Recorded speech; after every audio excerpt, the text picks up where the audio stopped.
Bonjour mga kamarada.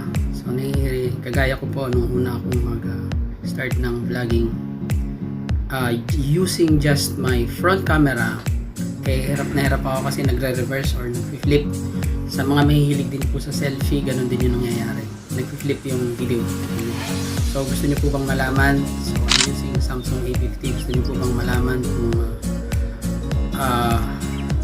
paano mabaliktad yun?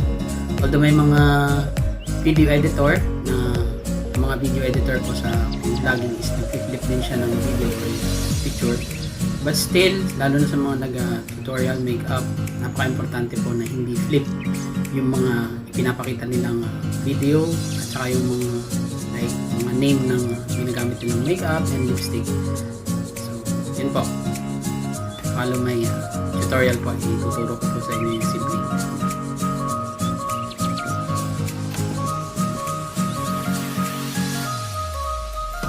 Bonjour mga kamarad. So ginawa ko po yung video ito para sa mga newbie sa YouTube kagaya ko. So ang dilemma ko po na gumawa ako ng first video ko, kasi yung first video ko dapat is French tutorial, so yung mga basic greetings. Meron po akong video na sa aking playlist na French lesson, so basic greetings. When I started that, I wanted to start it using flashcards. Kasi po, unfortunately, when I made the video, gumawa ko ng flashcards. Kagaya nito, yan. So, kung masave ko siya, ang problema doon is, dahil wala pa nga naman akong video editor, so wala yung sa video editor, pwede mo, I don't know if the whole video can be flipped. What I know is yung picture pwede mo flip. So nung masave yun, so ang lumabas, since gamit ko nga is front camera, lahat naman po nung nagsisimula sa YouTube, ang gamit nila is front camera sa mga naka-cellphone lang. So doon sa mga may partner, kung dalawa sila, so makukuha na sila sa real camera, so ang image doon hindi flip. Pero kung front camera, isa ka lang, i-record mo yung sarili mo, kagaya ng most of the vlogger, YouTuber na newbie pa lang. So when you put the word, kaya po nung sa akin, French tutorial, so ano ko is bonjour, yan, which means good morning, magandang umaga. So nung i-save ko siya, ang lumabas is inverted, hindi mabasa. So kagaya niya, papakita ko yung picture, yan. Yan yung picture yung sa kasunod na slide. So yan po yung yun yung kinalabasan. And as I go along, nakita ko yung mga yung video, lalo na yung mga tutorial. Yung halimbawa, yung makeup tutorial, when they use their makeup and they present their products na ginagamit, is ang lumalabas ay reverse pa rin yung kaya hindi mabasa, kasi importante yun, lalo na kung maliliit yung mga item. Halimbawa, in my case, ito yun, hindi naman ako nag makeup tutorial, so ito yun, halimbawa, ito yan, Colgate Herbal, so flip, naka-flip, so hindi mo mababasa kung ikaw manonood, kasi po ang principle ng front selfie camera, front camera is it's as if you are looking at the mirror, para ka nakatingin sa salamin, so yung reflection mo yung makikita mo. Pero nung mangyayari yun, in-research ko, wala rin akong makita video tutorial, and I took it upon myself na tingnan doon sa settings ng camera, meron pala. So i-re-record ko po yung screen ng aking camera and papakita natin kung paano yung gagawin doon, and i-video ko, makikita natin mag-iiba yung hindi na siya ma-reverse. So ayan, anuhin po natin. Ito po yan. Let's start with accessing our camera. Ayan. So ayan po yung aking camera. So dito naman po sa lahat ng camera meron. So I'm using Samsung A50.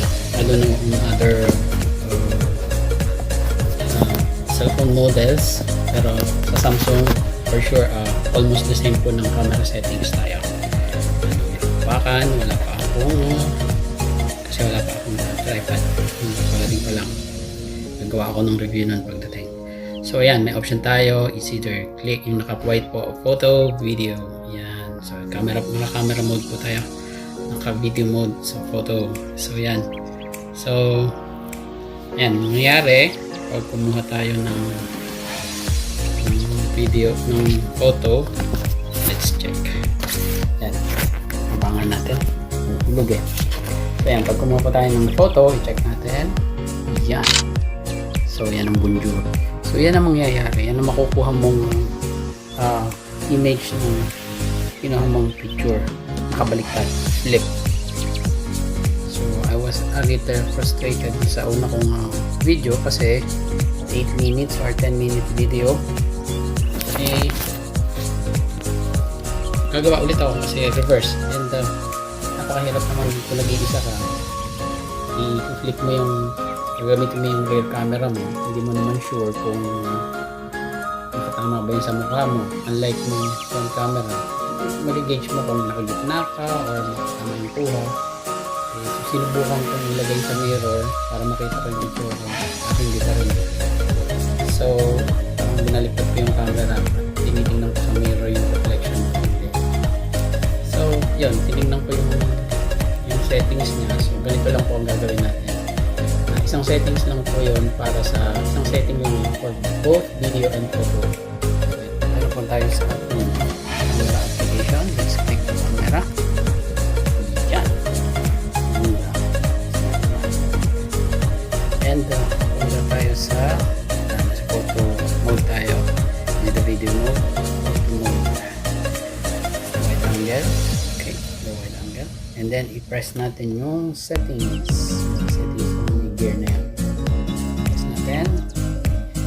And so landscape mode yung aking phone. So punta natin yung save options. Yan. So yung picture as previewed sa taas is HDIF, which is save picture as high efficiency image to save space. So parang compressed video. Next option po ay save selfies as they appear in the preview without flipping them. I-off lang yan. Usually naka-on yan sa default. So i-off mo lang yan. Pag na-off mo na yan, magiging okay na. Hindi na mapiflip. Mapiflip na yung yung pictures mo and video. Yan. So ito po yung video before yung naka-ano pa siya, naka-on pa yung yung save options. This video as flip, naka-on pa siya. So ito yung itsura niya sa video. Yan, ganyan.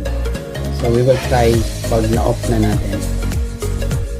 Ito naman po yung naka-off na yung option dun sa save photo or video as preview. So yun, naka-off na yung option. Kaya okay na yung itsura niya.